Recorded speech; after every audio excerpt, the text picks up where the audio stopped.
महाकुंभ में जो दुर्घटना सामने आई है वो बहुत त्रासद है, दुखद है और सभी के प्रति बहुत गहरी संवेदना हमारी है। लेकिन उस दुर्घटना को लेकर के सरकार को और मुख्यमंत्री को आक्षेप करना और छिद्रान्वेषण करना या उन्हें दोषी मानना, मैं समझता हूं ये एक कुंठा का प्रकटीकरण है और कुछ नहीं है। जितनी भीड़ प्रयाग में हो रही है और जितने बड़े पैमाने पर यहां आने वाले लोगों के लिए व्यवस्थाएं निर्धारित की गई हैं, उसको देखते हुए ये अपूर्व है। इसके पहले भी ऐसी व्यवस्था नहीं हुई है और आगे भी हम इसकी कल्पना नहीं कर सकते हैं। असाधारण भीड़ है, आई हुई जनता भक्तिभाव से, श्रद्धा से भरी हुई है और वो सारे लोग सामान्य नागरिक नियमों का पालन भी नहीं कर पा रहे हैं, जिसके कारण ये परिस्थिति सामने आई है। मुख्यमंत्री से इस्तीफा मांगना गहरी कुंठा है और कुछ नहीं है और बहुत हम लोगों के लिए लज्जास्पद है। एक महत्वपूर्ण पीठ के व्यक्ति को, एक बड़ी पहचान के व्यक्ति को इस तरह की ओछी बात नहीं करनी चाहिए। अगर योगी आदित्यनाथ जो महीनों पहले से आकर के महाकुंभ मेले की व्यवस्था को सुनिश्चित कर रहे हैं, देश भर में घूम करके इस कुंभ की महिमा को बढ़ा रहे हैं, भारतवर्ष और उत्तर प्रदेश की महिमा को बढ़ा रहे हैं, संतों के ऊपर मुख्य पर्वों पर हेलीकॉप्टर से फूल बरसा रहे हैं, अगर उनके काम और उनकी व्यवस्था के प्रति हमारा संदेह है और हमारी निष्ठा पक्की नहीं है, तो कौन है जो यहां आकर ठीक कर देगा? यदि योगी आदित्यनाथ अच्छे मुख्यमंत्री नहीं है महाकुंभ की व्यवस्था को लेकर के, तो नाम बताना चाहिए कौन है।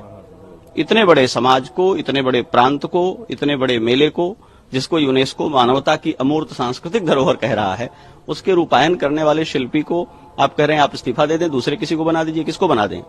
और जो कह रहा है दूसरे किसी को बना दें, वो स्वयं बनकर जरा ठीक कर दे इसे। अपना मठ चलाने में, अपना शिविर चलाने में, अपनी व्यवस्थाएं चलाने में लोगों को लाले पड़ जा रहे हैं व्यवस्थाओं के। और सबसे घनी आबादी वाले एक राज्य का मुख्यमंत्री दिन रात एक करके पूरी व्यवस्थाओं को लगा करके यहां सेवाएं दे रहा है और आप उस पर आक्षेप कर रहे हैं, उसके प्रामाणिकता पर, उसके काम करने की शैली पर प्रश्न उठा रहे हैं। आप समाज में अराजकता फैला रहे हैं और लोगों को बरगला रहे हैं। हमें अपने दिन भूलने नहीं चाहिए। सड़कों पर घसीट करके जब लाठियों से पीटा गया था, उस मुख्यमंत्री से इस्तीफा लिया था क्या? पालघर के निहत्थे साधुओं को दौड़ा करके मार डाला गया था, उस मुख्यमंत्री से इस्तीफा लिया था क्या? अयोध्या में निहत्थे राम भक्तों को दौड़ा दौड़ा करके गोली से भून दिया गया था, उस समय इस्तीफा लिया था क्या? योगी आदित्यनाथ से इस्तीफा चाहिए। इतनी राजनीति में रुचि है तो आइए राजनीति करिए। इस देश में मुख्यमंत्री जनमत से बनता है, वोटिंग से बनता है, सांगठनिक और संवैधानिक योजना से बनता है। अपने मन से मुकुट पहनकर चांदी की कुर्सी पर बैठ जाने से कोई मुख्यमंत्री नहीं बन जाता है। आप कह देंगे और मुख्यमंत्री पद छोड़ देंगे। ये बातें समाज को दिग्भ्रमित करने के लिए कही जाती हैं।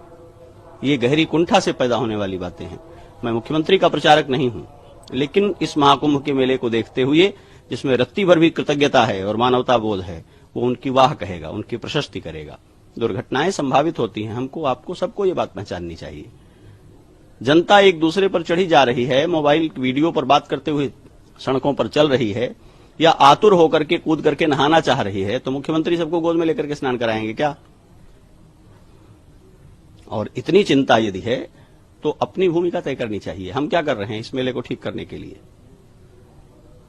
बहुत लज्जास्पद है और ये सुनकर के बहुत दुख हो रहा है कि हमारे भारत के, स्वतंत्र भारत के इतिहास में एक मुख्यमंत्री जिसने अपनी सबसे बड़ी प्रतिबद्धता धर्म को, हिंदुत्व की पहचान और सम्मान को बना रखा हो, उसको धार्मिक पहचान का वहन करने वाला एक व्यक्ति कहे कि वो इस्तीफा दे दें, वो योग्य नहीं है और वो नहीं संभाल पाएगा, लिपापोती करेगा।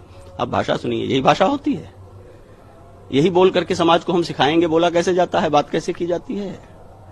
आपको क्रोध भी हो तो आपके लहजे में, आपके चरित्र की, आपकी वाणी की बात जो है प्रकट होनी चाहिए। आप असहमत भी हो तो आप असहमत हैं तो बात करिए, अपनी असहमतियां रखिए।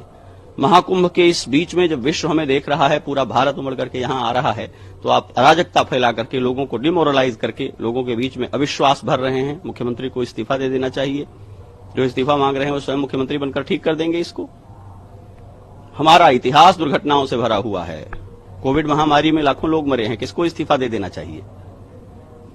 अनेक दुर्घटनाएं हमारे सामने हैं जिसमें लोगों की मृत्यु हुई है, कौन इस्तीफा दे देगा? महामारी से लोग मरते हैं, आपदाओं से लोग मरते हैं। महाकुंभ में जो लोग मरे उनके प्रति मेरी गहरी संवेदना है, लेकिन उसमें बहुत स्वाभाविक और भीड़ के द्वारा हो जाने वाली जो परिस्थितियां हैं, उन परिस्थितियों से ऐसा हुआ है। सेवा देते हुए पुलिसकर्मी मरे हैं, वहां इंस्पेक्टर की मृत्यु हुई है। पुलिस भाग गई थी, काम नहीं कर रही थी क्या? अनाउंस कर रहे हैं पुलिस ऑफिसर की आप लोग नहाइए, यह जगह खाली करिए। सबके काम करने की एक सीमा है, सारी अच्छाइयों का विधिवत पालन करते रहने पर भी जहां जनसम्मर्द इकट्ठा होता है वहां दुर्घटनाएं संभावित रहती हैं। व्यवस्थाओं को, शासन को दुर्घटनाएं रोकनी होती हैं, वे इस पर काम करते हैं। दिन रात पुलिस प्रशासन, व्यवस्था, सरकार के लोग एक पांव पर खड़े रहकर काम कर रहे हैं। हम सारी व्यवस्थाओं को निरस्त कर देंगे तो फिर हमारे भीतर ही इतना सिद्धिबल होना चाहिए कि मरे हुए लोगों को जीवन दान कर दें, वापस मंत्र पढ़ करके फूंक दें, या कोई ऐसा हम स्तंभन कर दें, ऐसी कोई व्यवस्था कर दें कि भीड़ उन्माद से एक दूसरे पर गिरेगी नहीं। आप मेला चल करके आ रहे हैं, कौन सी व्यवस्था लागू कर दी जाएगी? जिसकी गाड़ी रोक दी जाती है वो व्यवस्था की शिकायत करता है, जिसकी गाड़ी पास हो जाती है वो व्यवस्था की तारीफ करता है, और उसकी गाड़ी के लिए जिन पैदल चलते लोगों को सड़क से भागना पड़ता है फिर वो व्यवस्था को गाली देते हैं। जिस भीड़ में, जिस मेले में पैदल बच्चों को पीठ पर लादे, गठरी सिर पर लादे हुए आबाल, वृद्ध, स्त्री, पुरुष चल रहे हैं और सड़क पर चलने की जगह नहीं मिल रही है, उसी भीड़ में चलने के लिए माननीय लोगों को पास जारी किए गए हैं और गाड़ी मोटर लेकर के घूम रहे हैं और कह रहे हैं मुख्यमंत्री को इस्तीफा दे देना चाहिए। ये अशोभनीय बात है और किसी धर्माचार्य के मुंह से बिल्कुल शोभनीय नहीं है। मुख्यमंत्री जो कुछ कर रहे हैं वो असाधारण है, उसकी जितनी प्रशंसा की जाए वो कम है। वो रोए हैं कैमरे के सामने, उन्होंने अपना दुख व्यक्त किया है, इससे ज्यादा कोई क्या कर सकता है? सरकार वो सब कर रही है जो करना चाहिए। दुर्घटना दुखद है, नहीं दोहराए, सबका जीवन सुरक्षित हो, इस बात की मंगल कामना।